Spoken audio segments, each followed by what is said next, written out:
and welcome to the Unhinged History Podcast, the podcast where two compulsive nut jobs are snuggled up under comfy blankets and deciding to regale their friend with a history story we've only recently learned, and we hope that the other one hasn't learned yet. I'm host one, I'm Theresa, and that, Is host two, and I'm Angie. welcome. You've made it. Hello. Congratulations. Dun dun dun. Or condolences. Condolences. Let's start at condolences and work our way to congratulations, you know? Okay. Okay. I did just look at the list. It appears that I am going first. You are, in fact. My story, I knew this already ahead of time. Can you believe that? would you quit making it sound like we're, I don't know, paying I attention to normally life? I don't normally know. And this morning I was like, "Oh my gosh. I actually know the order today. Like I It's not remembered what me. happened." So I Well, just need to talk about huzzah. that for a second. That's all. Yeah, okay. Um, my story was suggested by a friend of mine, Rashida, and I'm going to tell you the story of Enheduanna. Okay, go. Good. I'm glad you didn't know who she was. My sources, BBC.com, Enheduanna, the world's first named author. Then I found a article from the Enheduanna exhibit, and then Aramco World has Enheduanna, or was in Enheduanna the world's first author by Lee Lawrence. Are you ready? Just briefly, what nationality is in Enheduanna? We are heading all the way to, you say that, and I'm like, I want to say a word, but then I want to make sure that I'm not wrong. So, This is you why know, I'm asking this question. honestly, just stand by because there's lots of clues in the thing. Sumerian. Okay. We're heading to ancient Sumeria. Oh, bugger. You're taking another one off my list then. All right, carry on. Go. Okay. So, 1927, we're in Iraq. Okay. Archaeologist Sir Leonard Woolley, he sounds white. I Um, was just gonna say, well, if he's not white. Yeah, yeah. He's as white as the sheep that are woolen and where he gets his name from. Uh, well, Good job. Woolley discovers what's called the Disc of Enheduanna, along with several other artifacts, and this is actually his most famous expedition of ore. Okay. Now, the British Museum and the Penn Museum, they form a partnership to excavate ore, and they chose Woolley as their British archaeologist to head the excavations. He's Because you recognized. have to have a British archaeologist every time. I mean, look, are you even having a dig if you don't have a British guy there? No, I it mean, doesn't count. you need a sir. In fact, token white guy. Yeah. Mm-hmm. Token aristocrat. Yep. Now, he's recognized as a pioneer in modern archaeology and is hailed for the way that he's able to reconstruct ancient history of Mesopotamia through his findings. At Ur, Ruli remarked or worked on a grand scale in the era of, what are big digs that no longer exist. Ur Online is a collaboration site between the British Museum and the Penn Museum, and they state that his landmark excavations would become the largest in Iraq's history, with seasons normally lasting 4 months a year, utilizing up to 300 workers at one point, alongside a small number of archaeological staff. Wow. Okay. So this is fairly massive. Sounds like it. An undertaking, if you will. Wow, well done. You're Pun. welcome. So he exhumed thousands of bodies, thousands of texts, tens of thousands of registered artifacts. He took over 2,000 photographs and wrote nearly 20,000 pages of notes, and those don't include letters and reports. Wow. He investigated a massive ziggurat and uncovered temples, administrative buildings, private houses that range from time like through a whole range of time periods, as well as royal and private royal and private graves. His excavations revealed more about Ur than we know about other Mesopotamian cities. And Okay. so basically, like he did the things, he knows the things. Good job, token white guy. Now, his greatest find, as far as many people are concerned, is what's called the Disc of Enheduanna. It's one of several items to bear her name, and we now know that her name in Sumerian means ornament of heaven. And Ooh, I as love that. isn't that beautiful? And as the high priestess of the moon deity, Nana Swin, she composed 42 temple hymns and three standalone poems that, like the Epic of Gilgamesh, scholars consider an important part of Mesopotamia's literary legacy. Now, Okay. it's noted in here that Epic of Gilgamesh is not credited to a named author. Correct. So she's got three epic poems with her name on the bottom, I love this for her. isn't it? It's pretty fantastic. So, in conjunction with her religious or statues as a religious figure and priestess, Enheduanna wielded political power as the daughter of Sargon the Great. Now, he's credited by some historians as being the founder of the world's first empire. In particular, she plays an essential role in helping bind together the northern Mesopotamian regions of Akkad, where Sargon first rose to power before he goes on to capture the Sumerian city-states in the south. She did so by helping meld beliefs and rituals associated with the Sumerian goddess Inanna and the other Akkadian goddess Ishtar by emphasizing those links to her literary and religious hymns and poems. So, just by her writing, she creates a shared belief system that's used throughout the empire. Would you do me a quick favor and look at my name? I know what your name is on this thing. Trust me, I thought Okay. about it the entire time I've been putting together these notes. I'm so excited for you. Carry on. So, where did you get Acadian? Because they spell it with two K's, so they have a bit I more. only spell it with one, but the Acadians were like they could be considered the first organized band of military. So they were used as missionaries and or mercenaries, not missionaries. I mean, same, Mercenaries depending on your and stance. yeah, I guess that's true. And Our religion is violence. they were united under Sargon. Like he used them quite extensively in his campaigns. So, but why do you subscribe? I honestly have been such a this is going to sound so dumb, but this is how my brain works. The Mummy movie with The Rock where he plays the Scorpion King, Yeah, he is described as an Acadian, and I loved the words so much. So that movie came out when I was like, what, 18, 19 years old. sounds So, accurate. so almost 22 years ago. And since then, I have spent so much of my time learning everything about these people because I assumed, since it was made into a movie, that it was just some cool word that the writers, like, back when I was 18, 19, that the Hey writers man, I just found this created. cool word. We're gonna say Acadian. Yeah, and Yeah, I loved it and I wanted to know that it was real. And so back then, the internet was just in its getting the infancy. ability, Yeah. right, getting the ability to Google and things. So I like gobbled up every bit of information that I could find. So it's been my gamer tag, it's been my like computer tag since then. Okay. All because The Rock played a really stupid character in a movie once. Then I needed to know they were a real people group. I mean, honestly, the number of rabbit holes I've gone on for less, I'm here Right? for it. Yeah. Same thing. Like, thanks, The Rock. I like how it's The Rock and not Dwayne. Nope, he is simply The Rock in our Okay. house.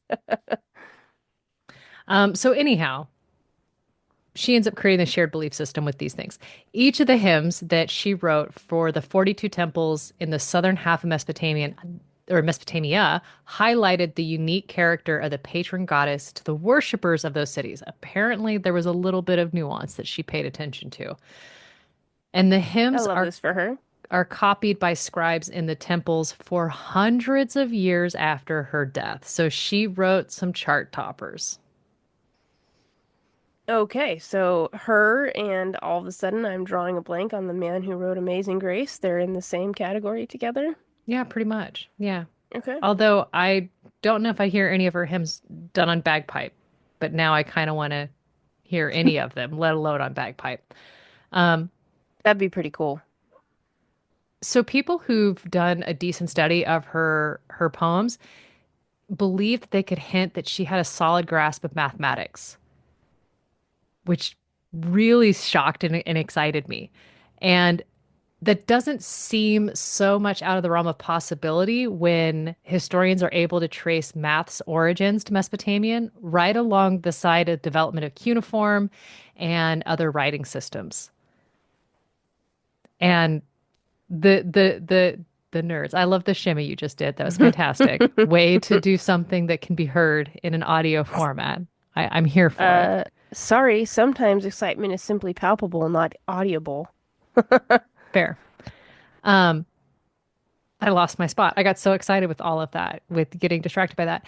But they were saying that writing and counting were developed by necessity in Mesopotamia's active agricultural and textile economy, where the systems had become intertwined as farmers and merchants counted what was produced and recorded what was being sold and traded. And that makes a ton of sense.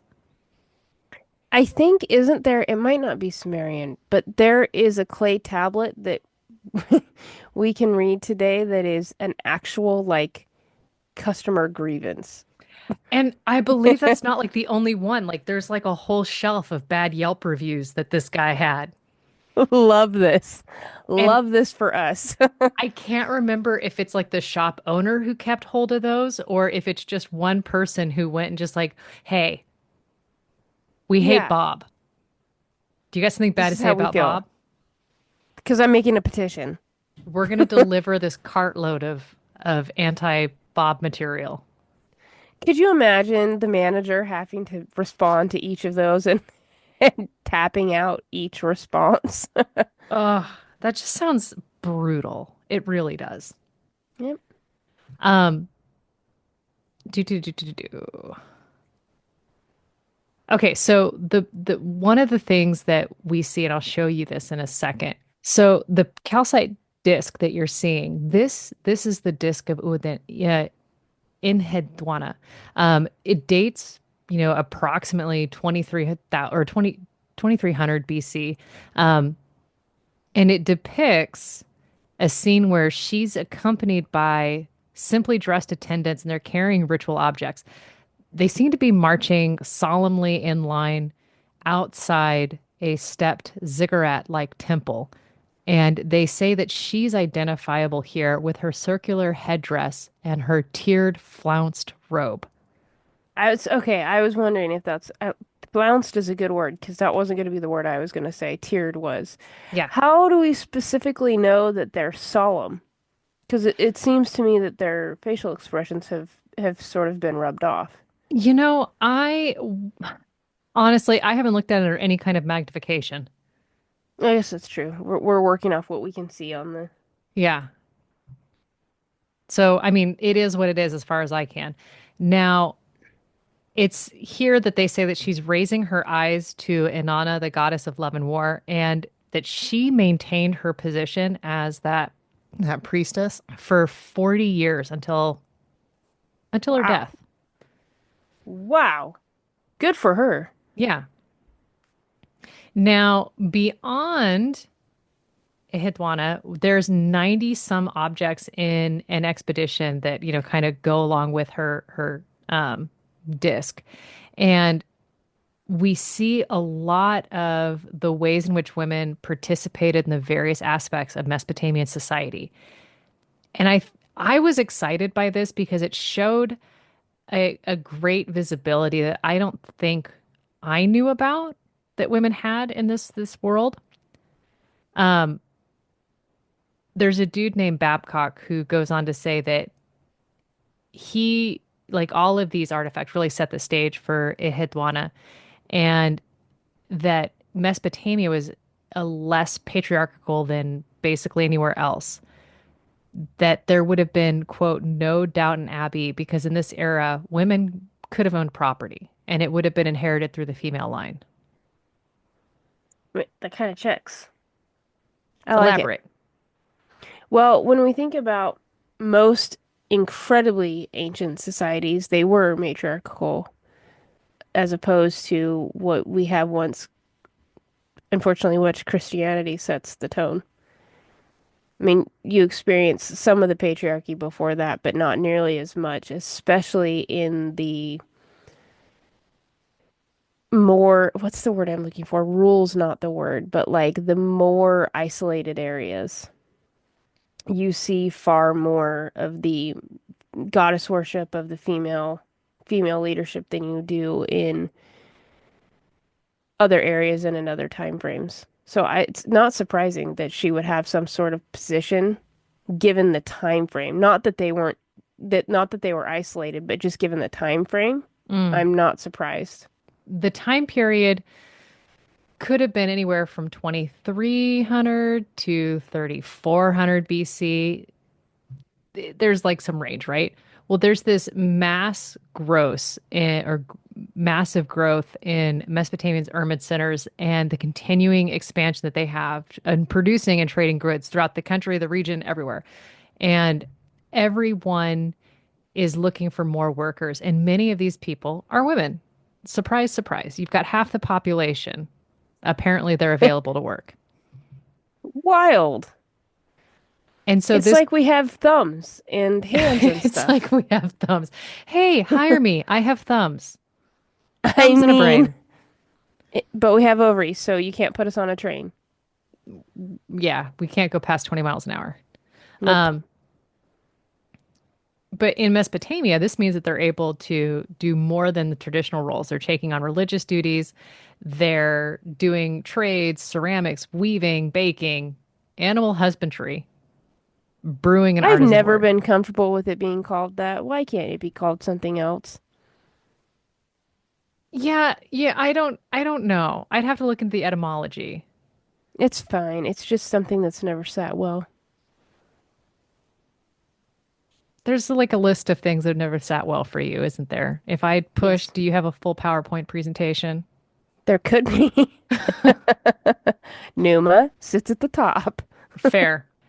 With the reign of Sargon through Enheduanna's hymns, we get an ever more warlike female deity that's being depicted. So Ishtar, god of love and war, is seen portrayed in an exhibition with weapons coming out of her shoulders and a foot atop a lion, whom's whose yield whose leash she yields. I'm trying to combine all the words in a sentence to get it all out at Mm-hmm. once. Yep. Yeah. And then it doesn't make a sentence, but it makes a salad instead. Yeah, congrats. You get to hear it. Um, in her poem, Enheduanna similarly portrays Inanna slash Ishtar as this powerful goddess of combat and conquest, as well as love and abundance, which is fascinating to me to know that she is love and war. I don't know of other cultures or religious systems that combine those two. I'm going to spend the rest of my day thinking about that now. Thanks. You're welcome. So in her text that she's doing all this, she's pitting an embattled, enraged Inwana against her enemy, a mountain rage that refuses to bow down and or cede to her. And I have picked battles that may have been just maybe as insurmountable as wanting a mountain to bow down to me. But You know, go ahead. No, what? no, I was just going to say, you do you. We all have our moments. That's the hill Yeah. you'll die on. Bow, I said. Yeah, PMDD is rough. Um, so we see this goddess. Apparently, she's got like knives and axes, and that causes the mountain stones to cascade downward to kill the mountain's male god. She sharpened both edges of her dagger. She took the neck of this god as if she's tearing up of grass and presented the blade to its heart and, quote, yelled like thunder so that the stones making up a bih, like I feel weird saying that because I don't know if that's how I'm saying it right, um, crashed down its back. And so then she celebrates her conquest by triumphantly placing her foot atop the fallen stones. And Babcock, who's been doing kind of a literary critique of all this, says this is the first time you have illustrations for a text ever, and that this was yet another first in her literary legacy. That is so cool. And that is fascinating to me that she did all of this. There are some authors who say that she is probably not the first named author, that there were probably other people who signed their names as well, um, but that we didn't find record of them, Right. and that makes a ton of sense. Um, Considering the library at Alexandria. right. You're still going to be so upset about that, and I'm here for it. Um, Thank you. there's Also on oth- my list. there's other scholars who go on to say that um, we have to think that there were hundreds of women that were before her that were participating in oral literature as well. I love this. Okay. And so for us, we can think of her as, the first recorded author who so happens to be female and is a high priestess and the daughter of a king. Um, but it's really exciting to know that she's really just one of many and just the one that we have to be kind of the figurehead of this whole movement. And I do have other photos for you. Like this right here is supposed to be her, or if it were, it is a female high priestess. So it could easily look like this little statuette, It's actually so cute. isn't it? Um, she's wearing the same tiered flounced dress as was described in the disc. Um, she appears to have, wow, sorry, I'm just enjoying the art here. Um, I can't tell if that's a braid or some sort of perhaps, I don't want to call it a crown, diadem. I What's mean, I would say braid. It looks like a braid to me, but I'm an uncultured swine in this, so It's some sort of headwear, whether it's her hair braided or a braided piece of something. It's definitely got the braided look to it, and you have the images facing you and profile, and you can see her sitting on an alabaster stone with her hands folded together. There's something in her lap. I can't make out what that is. I don't know what that is. Yeah, but it is like a little disc. Yeah, okay, Yeah, I'll go with that. book maybe. I don't know. I love it. She got her phone. She's just her phone. Yeah, it's her Kindle. She's trying to keep up, Yeah, she's got her Goodreads she's got to worry about. but Oh, that's the story of Enheduanna. And I have spent the last good chunk of time walking around saying her name out loud so that I could say it out loud. I feel so much better that I'm not the only person that does that. Yeah. Yeah. Hmm. Okay. Um, we're gonna Thank you. I loved that art. I could have sat and looked at that for days, just so you know. Um, I'm gonna fast forward us through a few centuries. My story takes place in the 1600s. So, Oh, yeah, after Christ. facts. The patriarchy exists. Um, and the names are much easier to pronounce. So, That narrows the my scope. We're obviously in doesn't it? Europe. We are. My first source and my biggest source is an article on History Extra written by John Wolfe in 2020, The Amazing Life of Jeffrey Hudson. There is a Royal Collection Trust that houses the paintings and some of a little bit of the story that goes about each person in the paintings. So that's kind of fun.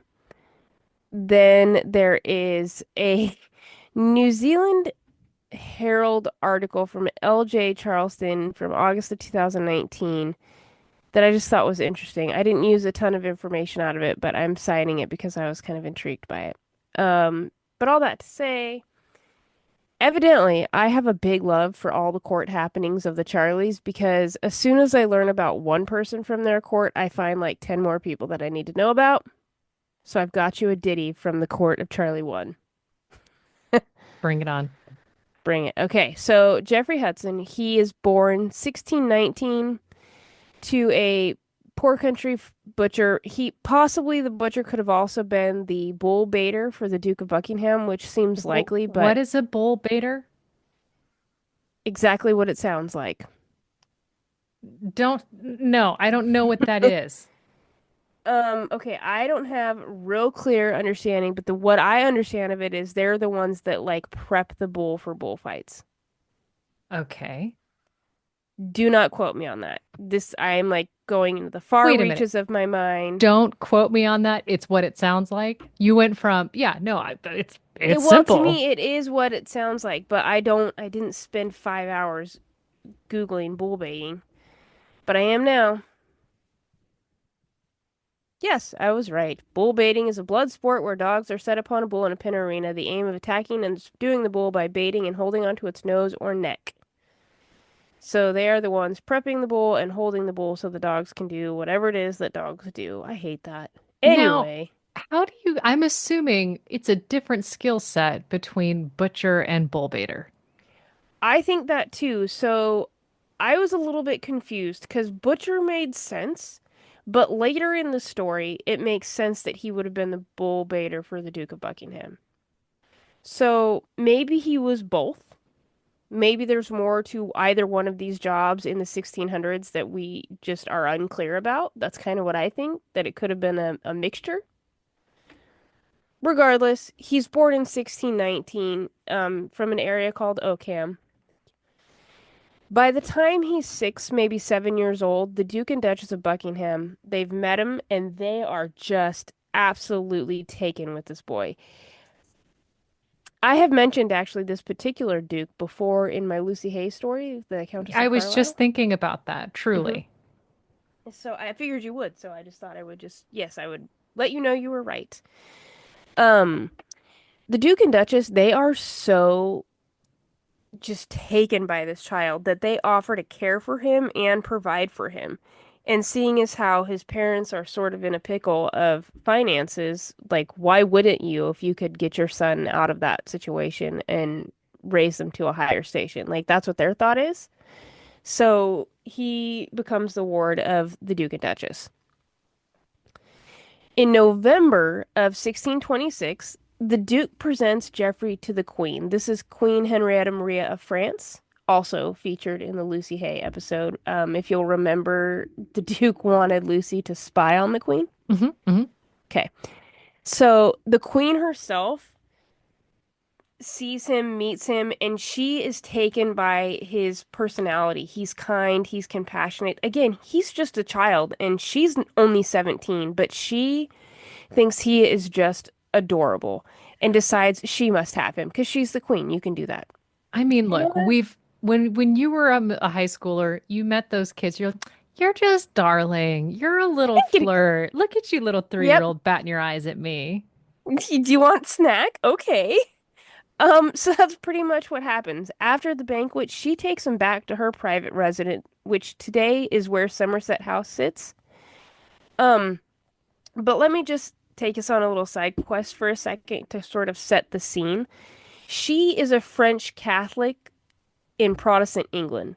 So life is not always great for her, right? Given her circumstances. Her court and entourage had recently been expelled from the main court, and it's safe to say that she is feeling a bit trapped. I don't think there's a ton of love between her and Charlie one. He is 10 years older than her, and they don't seem to get along much. Like they don't have a lot to talk about. But again, we are talking about people that lived 400 years ago. I don't What have do their we personal know? journals. What do we know, right? But she sees Jeffrey as a companion. She even considers him a comfort. So she sees his education. She provides him his own servants. By the time he's 14, he can shoot, he can hunt, as any gentleman of the day should. By the time he's 21, he receives a salary from the royal treasury of £50 per year. And he Okay. becomes a butcher and a bull baiter.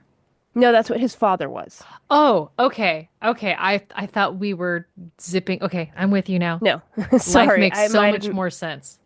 I might have been really unclear about that. That was his father's profession. So he's receiving £50 a year. I did the math.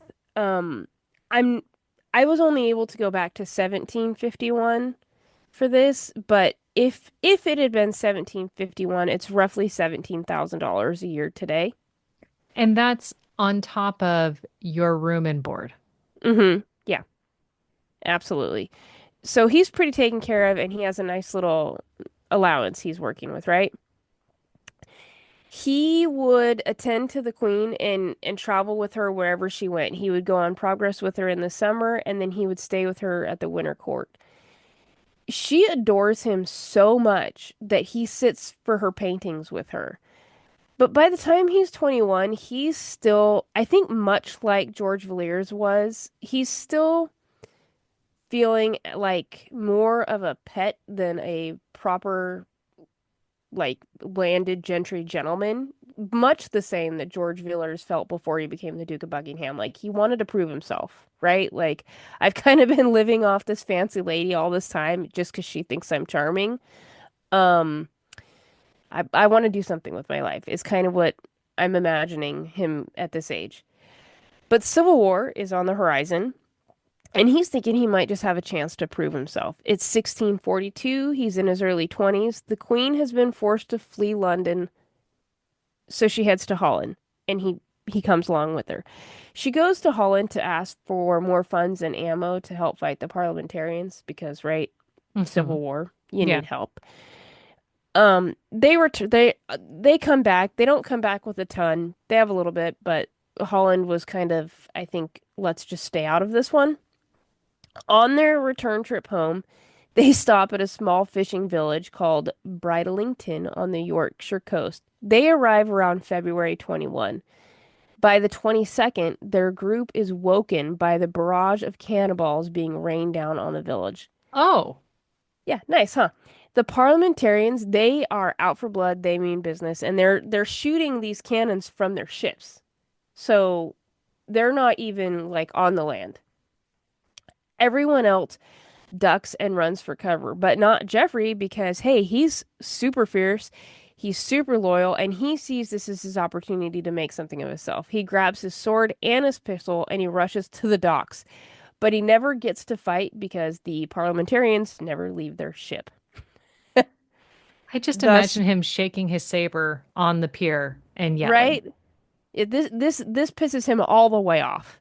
But he's looking all the braver because, he at least tried when nobody else would. The entourage, they're headed to Oxford. But they stop along the way when the cavalry commander, Prince Rupert, decides to lead the royalist forces on some raids. Evidently, at this time is probably when Jeffrey gets his first bout of fighting, because shortly after this, he's given the title Captain of the Horse. So he's done something. He's done something fabulous, right? He is now the captain. However, 1644, the Queen and her court, they have to go back to France for their safety. Things back home in England, they're super dicey, and I mean, at this point, it's only 3 years before Charlie I loses his head. So things are Okay. not looking hot for a Right. Roman Catholic French queen in Protestant England when her husband is not the people's favorite. And I'm kind of happy that she skedaddled. Me And too, I'm hoping because, she keeps her head. right. um, so they're in France, and it would seem that our man does not get along with the brother of the Queen's Master of Horses. This is a man called Charles Croft. From all accounts, Croft is kind of a bully, and Jeffrey's not feeling it, so he challenges him to a duel. And I think we've mentioned this before, but dueling has been outlawed by this time. Okay. In fact, probably almost 20 years, at least in France. So But an like, entire generation. yeah. But like honor is honor, right? So the day of the duel, Charles shows up, but he doesn't even bring a weapon. This, however, does not stop Jeffrey, who mounts his horse, charges towards his opponent, and puts a bullet right through his forehead, killing him. Oh, okay. We have big feelings. We have big feelings. But he's a little screwed because he's killed a man in a duel, which is not lawful. Hmm. He's killed a man, also not lawful, and he's not just killed any man. He killed the brother of the Master of Arms. So technically, execution should have been his sentence, but the queen, who is still, this is her friend, right? Like this has been her companion Friend for and many years basically now. surrogate son. Yeah, pretty much. She's like, absolutely not. So the best she can do to lessen his sentence is exile him from France. So he gets to keep his head. He gets to keep his head. He starts out for home, and you are absolutely not going to believe this, but on his way home, his ship gets captured by Barbary pirates. Because The what? Why not? Barbary Coast is not near there, though.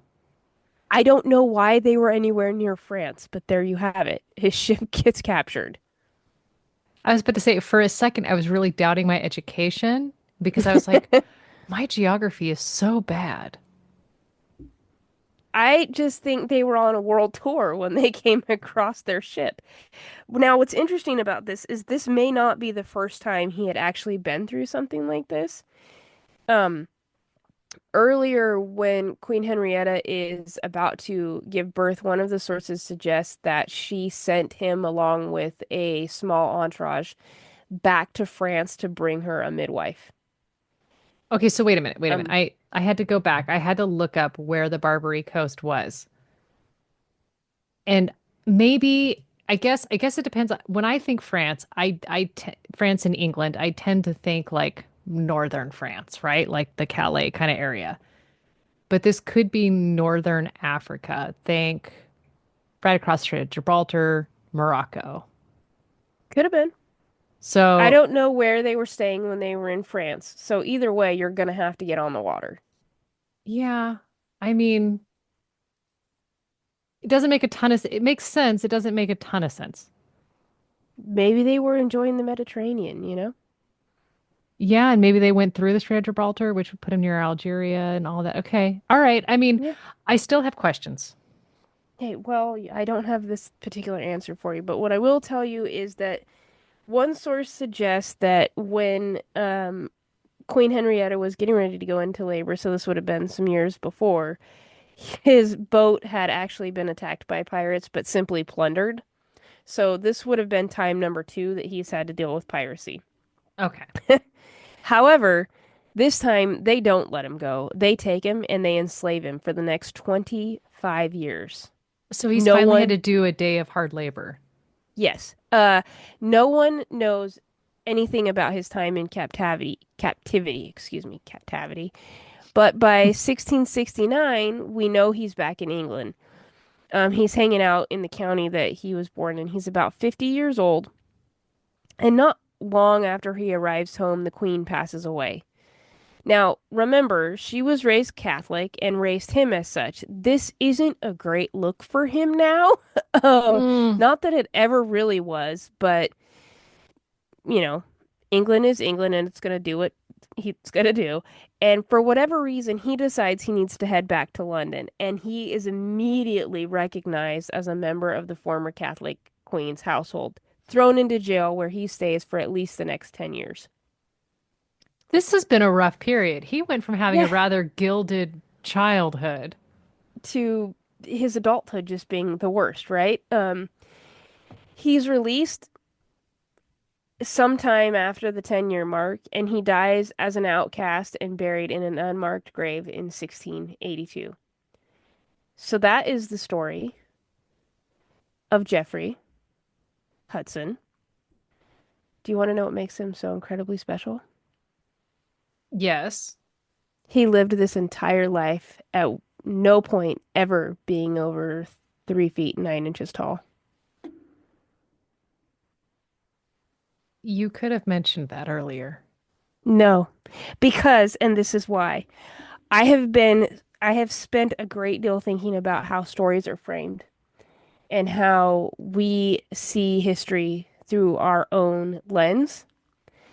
And I wanted to tell you the story so bad, but I wanted to see what the difference is between just telling you the story about a man and then telling you about the condition of the man. Because, Well, but this helps me understand why he was so attractive hmm because I was just like, is this kid like is he this kid was, just the silver-tongued, like most smarmy little bastard that we've ever met, or is yes, he just the little tiny smarmy little bastard? he was all of those things. And I think that's what's so interesting about him because um we know that throughout history, right, that there have been particularly European royalty that find anybody that doesn't look like them to be attractive for their menagerie. Yeah. Um, that's not okay. But what's interesting about his particular case is that the queen truly adored him. Um, she This was makes just, he was charming, he was intelligent, but because of their society as it was, he felt, I think, as an adult, like he would never be seen as anything but this pet of the queen. I now understand why he was a slave for so long and then comes back and is like instantly recognized. hmm Yeah. Now, I had That to do makes more some weird sense. ass Googling just to tell you this because I can't tell his story without telling you how he was introduced to the queen. They held a banquet and he was delivered to the queen in a pie. Okay. Okay. The pie arrives at the head of the table and it shimmies and it shakes, and out pops he in a custom made suit of armor. And she was immediately just in love and delighted by him. So I need you to know that there is in my Google record now, how do you bake a person into a pie without hurting them? Well, I mean, I feel like this was also around the same time that they would bake live birds into pies. Yes, it was. Because, Yeah. And I'm yep, assuming you use the same methods. yes, you do. The crust, the top crust is baked separate, and then it's done in a way that makes it airy and fluffy, and you just place it over top, almost like a meringue would look, right? Hmm. That big fluffy airiness, and then you would put it over top of whatever it is you're baking, quote unquote, into the pie. Sure. Um, so they It's that's what they did a for pie him. box as opposed to, Yes. And I just think every minute of this man's life had to be wild. I mean, okay, first of all, you can ride a horse and you're not even 4 feet tall. So what accommodations had to be made? you're under 4 feet tall and you decided to take a bro out for a duel hmm when you have the reach of a 4-year-old? He won though. Trampled the man and shot him. He shot him. He never trampled him. Okay. He has a great shot. Because remember, by the time he's 14, he can hunt and shoot just like all the other gentlemen. You know, he had a much better life than he'd had stayed the son of the butcher bull baiter. Well, I was thinking about that too. I was thinking about that when I woke up this morning. Like, his parents made the choice to send him with the Duke and Duchess of Buckingham. I'm assuming based on the idea that he'll be well cared for, right? He'll want for nothing. And I mean, for a huge chunk of his life, he didn't. The Queen attended to everything he had ever wanted, right? He had his own servant, things like that. Um, but I I don't know. as far as, I mean, obviously no one wants to be trapped by Barbary pirates, and no one wants to go through a civil war and see the things that I'm sure he saw. But I don't know that having the life in his circumstances of the child of a poor butcher would have been any better for him. I'm just thinking he probably had more opportunity, Maybe. you know? Hmm. What I think is wild about his story is the amount of connections that exist. Like, I spent so much time thinking about the Duke of Buckingham while writing this story that at some point in his career of charming the king and placating the queen and all of the things he did to rise to become the Duke of Buckingham, at some point in his mind, he was like, "Do you know what I'm going to bring them? A child." Something they've never had before. Yeah. What kind of money do you have to have in your wallet for that? I hope I never have enough money to think buying a child. I'm just going to float that out there. I think that's too much money. Uh, You think? Well, that's wild. But Now that's my my story. now And my brain's going a thousand different directions. Thanks. oh, I actually have artwork. I have a couple of the paintings because like I said, he sat for portraiture with the queen. And if my screen will share. So Okay. this is one of them. You'll notice that the landscape is designed to show his size. So she's showing a child-sized person in a red overcoat with balloony baggy pants, I believe pantaloons is the term. pantaloons, knee-high boots, quite a scowl. He's got kind of a pointy nose and he's got like the bangs that start like in 2 inches off his eyebrows. Like it could have been a bowl cut, but we didn't go all the way around. Yeah. Hmm. Um, and there's yellow is the color of that time. It's a very yellowy scene. He looks fairly Hmm. jaundiced, but that could just be the golden light of the sun behind him painting everything in Yeah, the I think check my liver hues. yeah, I think that is because you can see it in the trees too. So there's that one.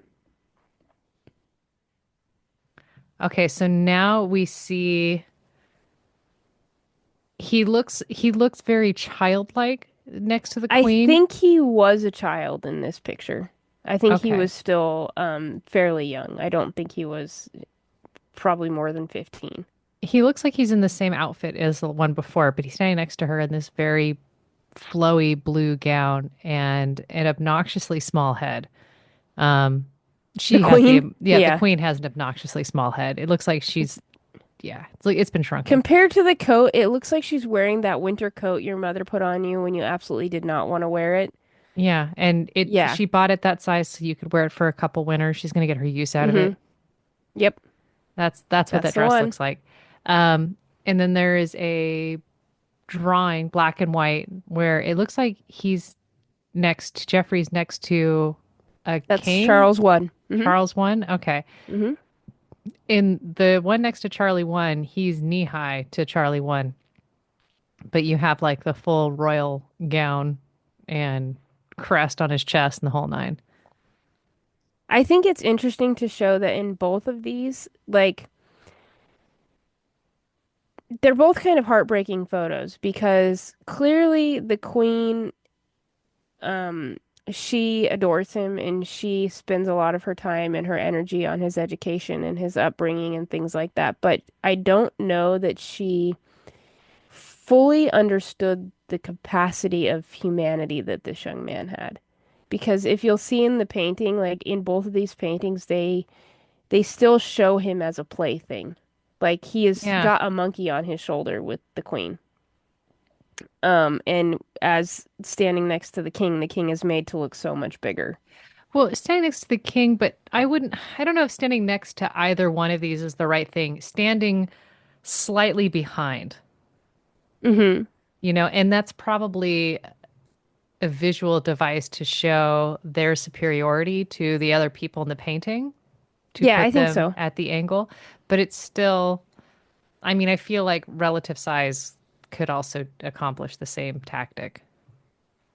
Well, it's such an interesting time for humans as a whole this time because he's a whole person, right? Like, there's nothing different about what he is than what she is. Yet they choose to treat people that looked different, that were smaller or bigger or, whatever the case may be, as something to look at as opposed to something to love. They I don't know othered if I'm them. doing a good. Yeah, and so the other side to this story that I wanted to point out is that that's not okay. Yeah. Um, I appreciate that she did adore him and that she gave him the best life that he could have possibly had until it all went south, but that wasn't her fault, right? Like the Civil War wasn't her doing. Him being kidnapped by pirates wasn't her doing. And I'm sure had things been different politically, he probably would have had the rest of his life in leisure with her, but it's an interesting thing to think of people with too much money and not enough sense. Hmm. Yeah, what is that? This Too many dollars and not enough sense? you remind me, like, this story reminds me of, I can't remember who it was, but somebody had, the people when they have a genetic abnormality and so they create a ton of additional hair. hmm I can't remember what it's called, but isn't that one of those persons is the basis for the Beauty and the Beast? Yes.